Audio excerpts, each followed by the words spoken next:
Good day, everyone. Welcome again to our Statistics and Probability class. And we have a new topic today. This is all about sampling and sampling distribution.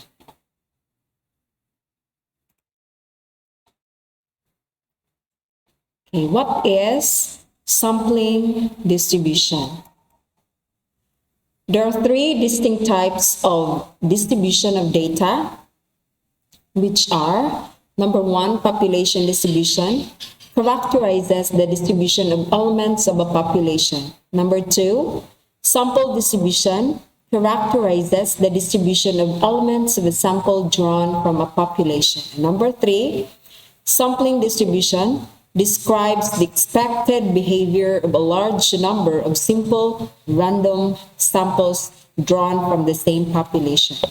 Sampling distributions constitute the theoretical basis of statistical inference and are of considerable importance in business decision-making. Sampling distributions are important in statistics because they provide a major simplification on the route to statistical inference. And we will have this definition. A sampling distribution is a theoretical probability distribution of a statistic obtained through a large number of samples drawn from a specific population. And the sampling distribution is a graph of a statistics. Example, mean absolute value of the deviation from the mean, range, standard deviation of the sample, and biased estimated variance of the sample for sample data. And sampling distribution is a theoretical distribution of an infinite number of sample means of equal size taken from a population. Okay, these are the characteristics of sampling distribution. The first, usually a univariate distribution. That means one variable only. Number two, closely approximate a normal distribution. Number three, sample statistic is a random variable. Sample mean, sample and proportion, a theoretical probability distribution. And number four, the form of a sampling distribution refers to the shape of the particular curve that describes the distribution. So you have to take note of these characteristics of sampling distribution. Okay, we have also functions of sampling distribution. Sampling distribution is a graph which performs several duties to show data graphically. Sampling distribution works for mean absolute value of the deviation from the mean, range, standard deviation of the sample, and bias estimate of the sample and variance of the sample. Okay, why sampling distribution is important? The first one, we have properties of statistics. Number two, selection of distribution type to model score. And number three is hypothesis testing. And this is very much important in making a research paper. The first one, properties of statistics. Statistics have different properties as estimators of a population parameters. The sampling distribution of a statistic provides a window into some of the important properties. For example, if the expected value of a statistic is equal to the expected value of the corresponding population parameter, the statistic is said to be unbiased. Consistency is another valuable property to have in estimation of a population parameter, as the statistic with the smallest standard error is preferred as an estimator. A statistic used to estimate a model parameter of the corresponding population parameter, everything else being equal. Next is selection of distribution type to model scores. The sampling distribution provides the theoretical foundation to select a distribution for many useful measures. For example, the central limit theorem describes why a measure such as intelligence that may be considered a summation of a number of independent quantities would necessarily be distributed as normal curve. And the third, we have hypothesis testing. The sampling distribution is integral to the hypothesis testing procedure. The sampling distribution is used in hypothesis testing to create the model of what the world would look like given the null hypothesis was true and a statistic was collected an infinite number of times. A single sample is taken. The sample is calculated and then it is compared to the model created by the sampling distribution of that statistic when the null hypothesis is true. If the sample statistic is unlikely given the model, then the model is rejected and a model with real effects is more likely. Okay, we have also types of sampling distribution. Number 1, sampling distribution of the mean. Sampling distribution of means of a population data is defined as the theoretical probability distribution of the sample means which are obtained by extracting all the possible samples having the same size from the given population. And given a finite population with mean and variance, when sampling from a normally distributed population, it can be shown that the distribution of the sample mean will have the following properties. Number 1, the distribution of the sample mean will be normal. Number 2, the mean of the distribution of the values of the sample mean will be the same as the mean of the population from which the samples were drawn. Number 3, the variance of the distribution of the sample mean will be equal to the variance of the population divided by the sample size. So you have to remember those properties of the sampling distribution, which is under the sampling distribution of the mean.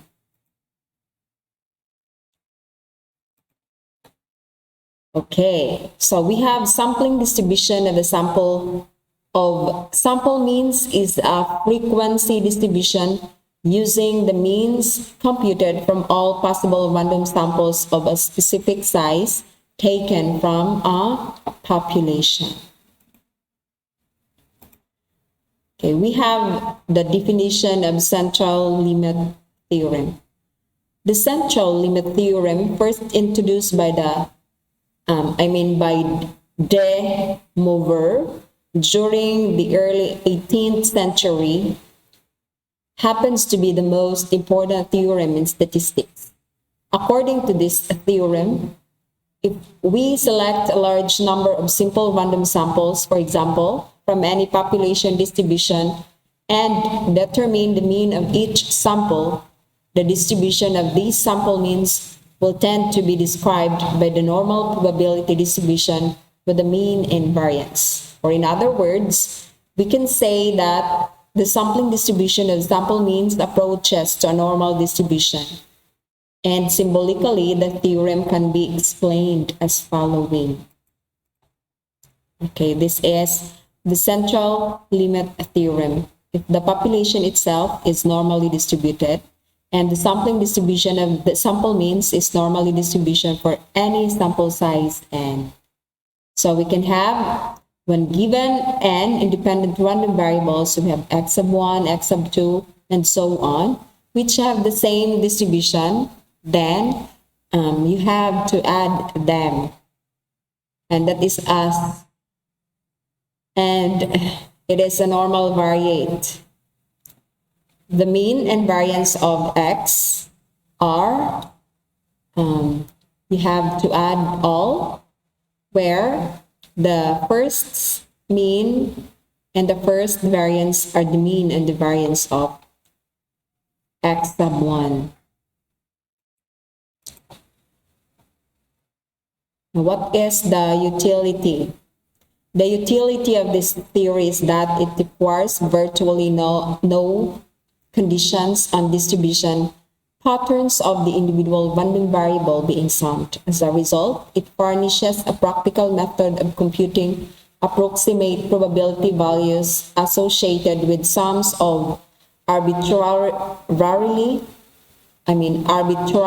distributed independent random variables. This theorem helps to explain why a vast number of phenomena show approximately a normal distribution. Because of its theoretical and practical significance, this theorem is considered as most remarkable theoretical formulation about probability laws. However, most of hypothesis testing and sampling theory is based on this theorem. So, the central limit theorem is perhaps the most fundamental result in all of statistics. So, that's the importance of CLT, or the central limit theorem. Number 2, sampling distribution of the proportion. Sampling distribution of the proportion is found when the sample proportion and proportion of successes are given. So, properties of this sampling distribution of the proportion. Sample proportion tend to target the value of proportion, and under certain conditions, the distribution of sample proportion can be approximated by a normal distribution. Example, sample distribution of the proportion of the girls from a sample space for 2 randomly selected births. So it's either all boys, boy or girl, girl or boy, or all girls. All 4 outcomes are equally likely. So, if the P of 0 girls, we have 0.25 or 25%. P of 1 girl, we have 0.50 or 50%. And P of 2 girls is equal to 0.25 or 25%.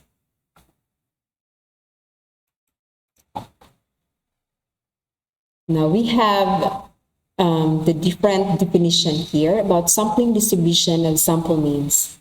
A sampling distribution of sample mean is a frequency distribution using the means computed from all possible random samples of a specific size taken from a population.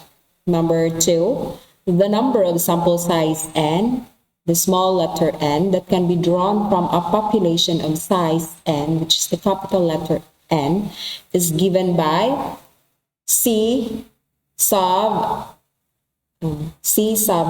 capital letter N at the left and small letter n at the right.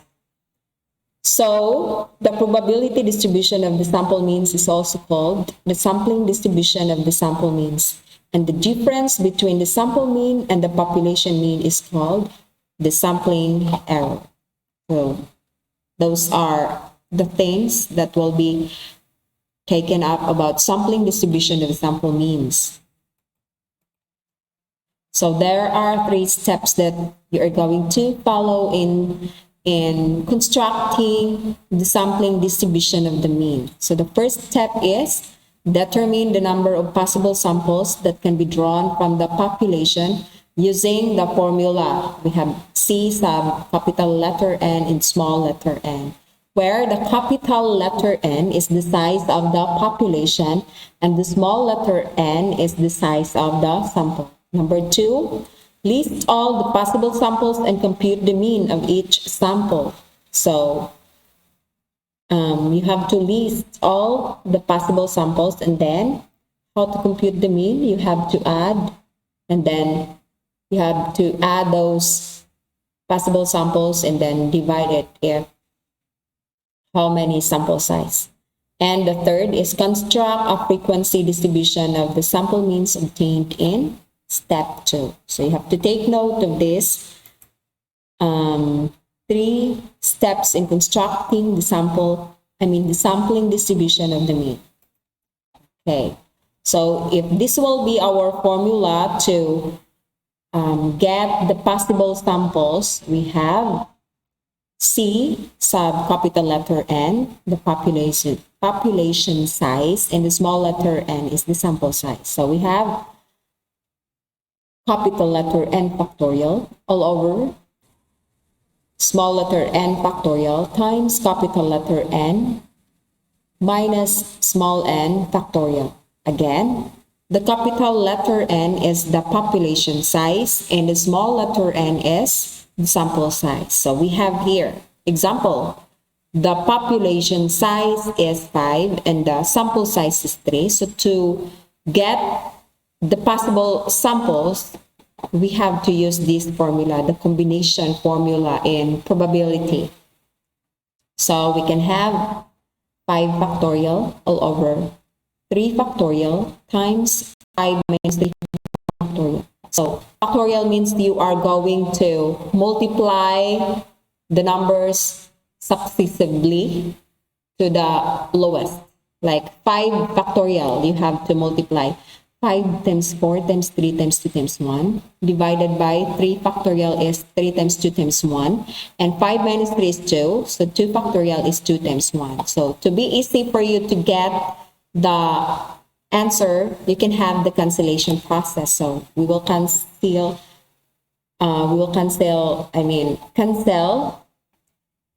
times 2 times 1 at the numerator and 3 times 2 times 1 at the denominator. Cancelled out. And the remaining numbers there at the numerator are 5 and 4. So you multiply 5 times 4, that is 20. And at the denominator, you have 2 times 1. And 2 times 1 is 2. So you have to simplify. 20 divided by 2 is 10. So if the population size is 5 and the sample size that you're going to make is 3, there are 10 possible samples that you have got. Okay, consider this example. A population consists of the numbers 2, 4, 9, 10, and 5. Let us list all possible samples of size 3 from this population and compute the mean of each sample.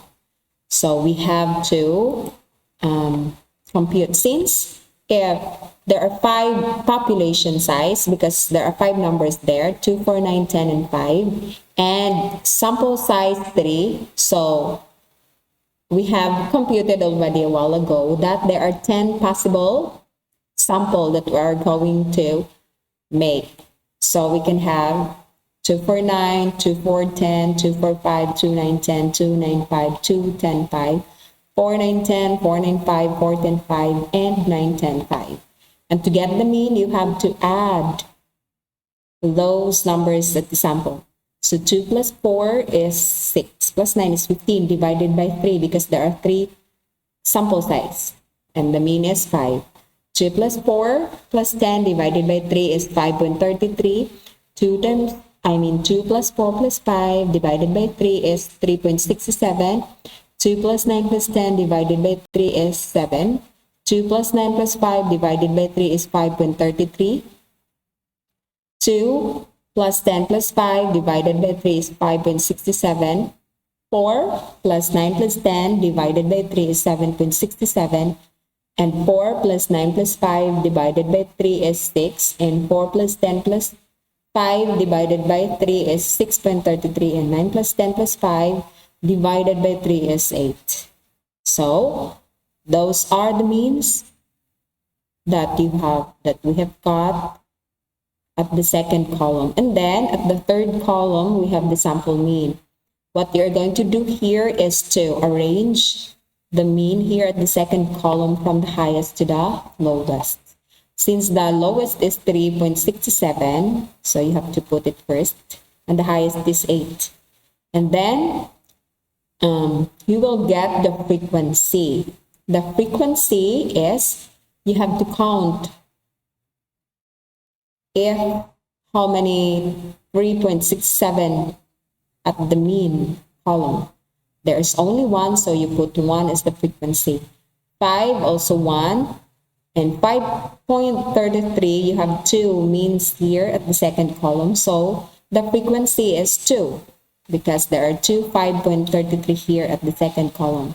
Next is 5.67, that is 1. 6 is 1, 6.33 is 1, 7 also is 1, 7.67 is also 1, and 8 is also 1. And if we are going to add the frequency, it it's 10, because there are 10 samples that we have. And to get the probability or the P of the sample mean, you have to put frequency over the N, which is 10.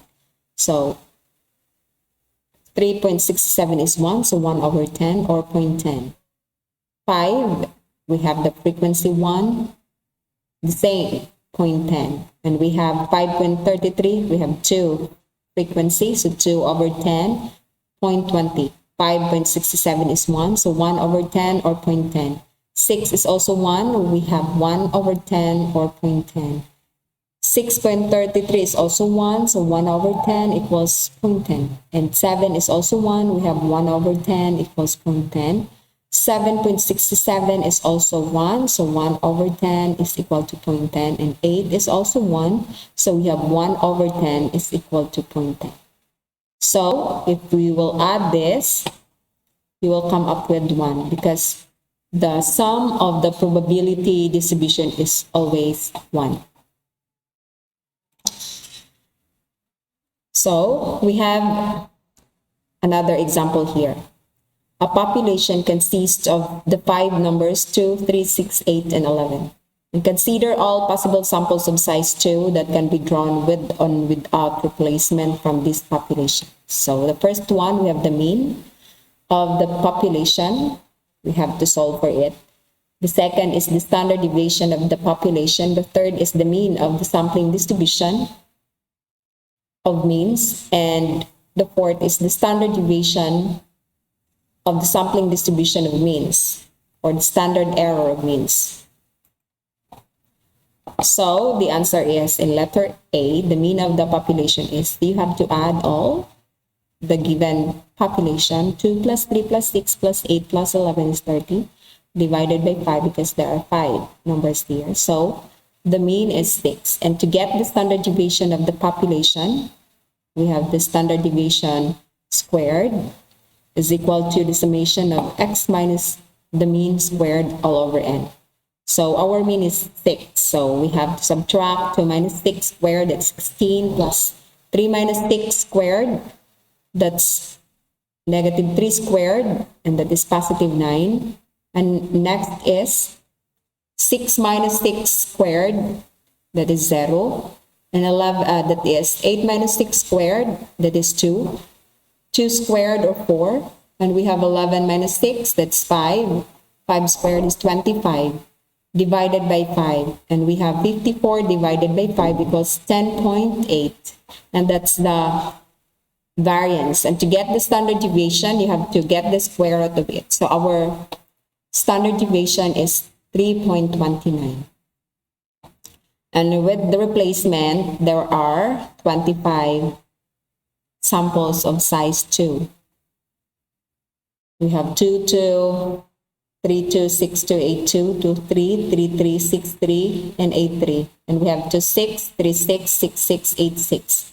2, 8, 3, 8, 6, 8, 8, 8. 2, 11, 3, 11, 6, 11, 8, 11. And the corresponding sample means are the following. So you have to add the two numbers and you divide it by 2. So these are the result. And to get the summable sample means, we have 150 divided by 25, and that is 6. So the mean is 6. Here, standard deviation of the sampling distribution of mean is, you have to subtract the mean 6 from each numbers, and then squaring the result, adding all 25 numbers thus obtained, and dividing by 25. So we have 135 divided by 25, and that is 5.40. And we have to get the standard deviation, get the square root, that is 2.32. And this illustrates the fact that for finite populations involving sampling with replacement, we have this formula. And since the right hand side is 10.8 divided by 2, and that is 5.40. and here without replacement. There are only 10 samples of size 2 that can be drawn without replacement from the population. And to get the corresponding sample means, these are the means. Just add the two numbers divided by 2. And then you add them all divided by 10, so the mean is 6. And the variance, you subtract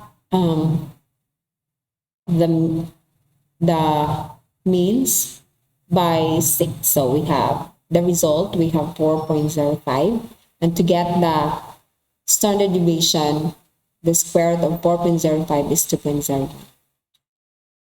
And what's the difference? When we sample with replacement, the two sample values are independent. Practically, this means that what we get in the first one doesn't affect what we get in the second. Mathematically, this means that the covariance between the two is 0. In sampling without replacement, the two sample values aren't independent.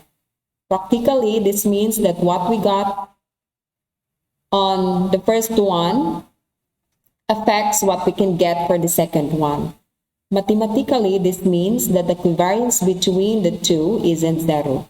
That complicates the computations. In particular, if we have a simple random sample without replacement from a population with variance, then the covariance of 2 of the different sample value is, this is the formula.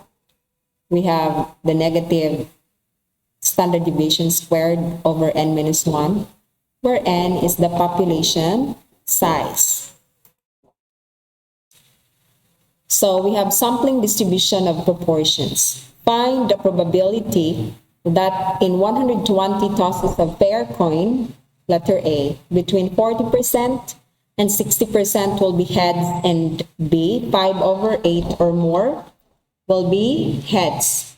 So we consider the 120 tosses of the coin to be simple from the infinite population of all possible tosses of the coin.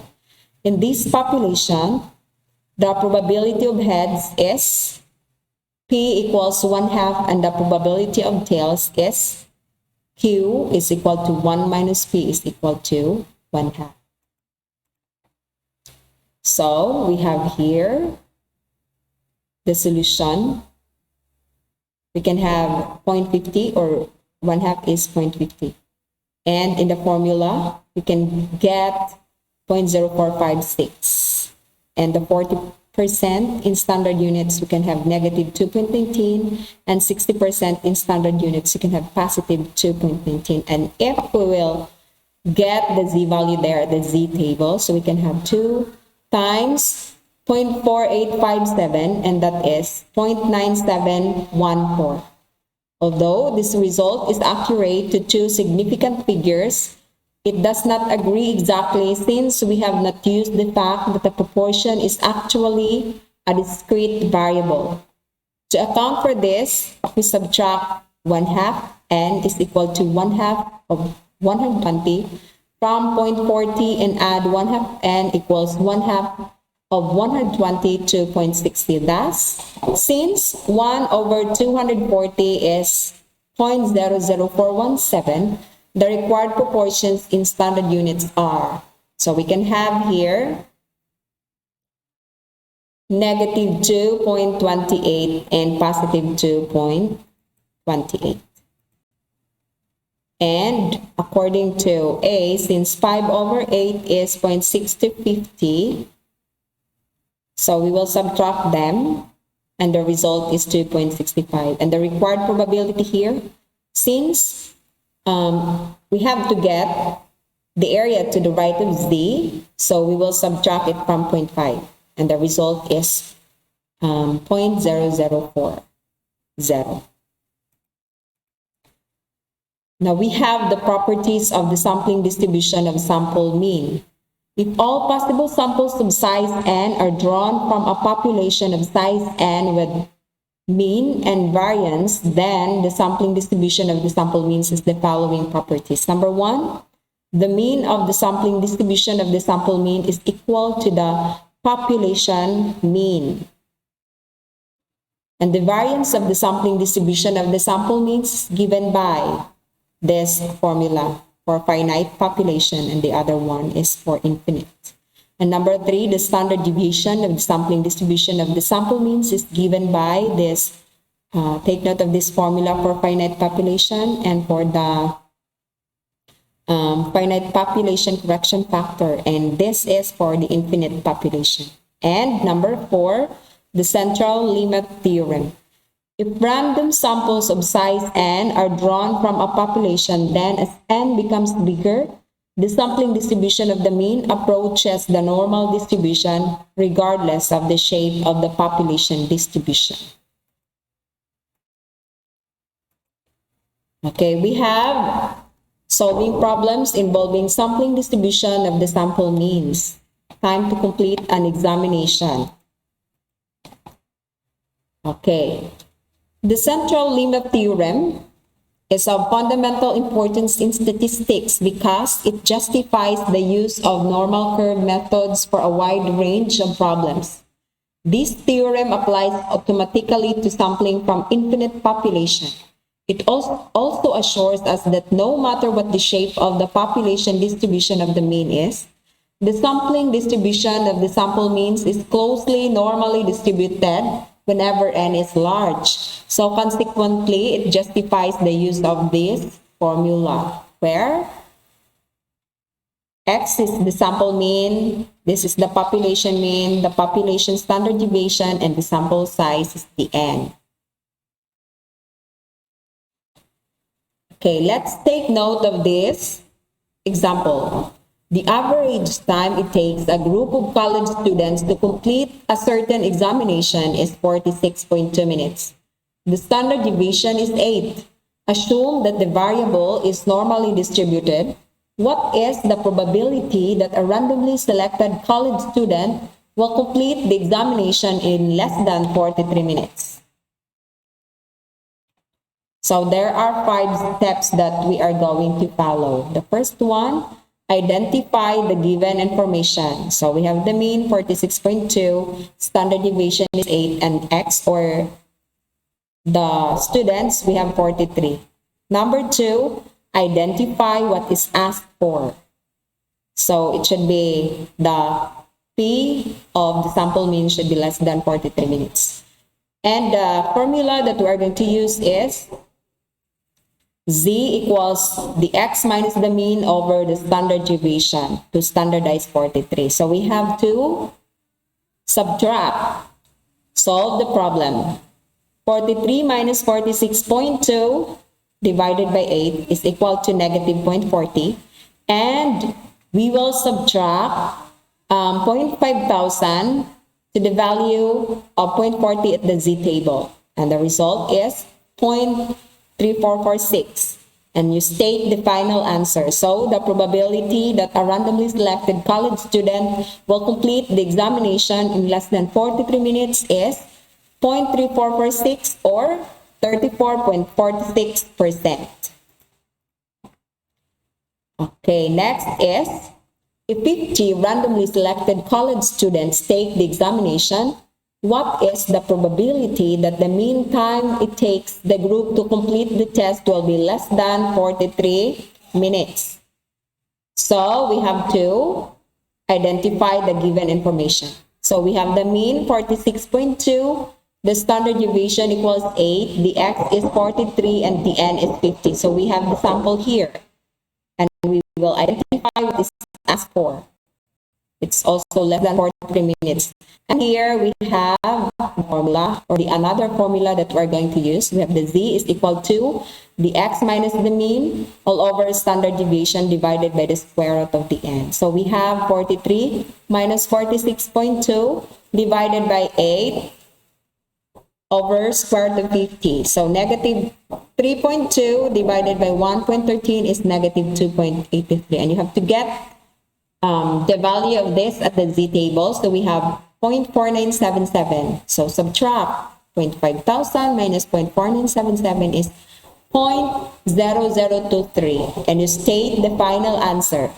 So, the probability that the mean time it will take the 50 randomly selected college students to complete the test in less than 43 minutes is 0.0023 or 0.23%. So don't forget, Jesus is like the central limit theorem. He's our mediator. He's the one who will normalize everything. If we can commit sin, even if how small or big our sin is, he's ever willing to forgive us. We will just come to him and ask forgiveness. Remember, God is a forgiving God. He's just waiting us. Just come to him. So that's all for today. I hope you learned something.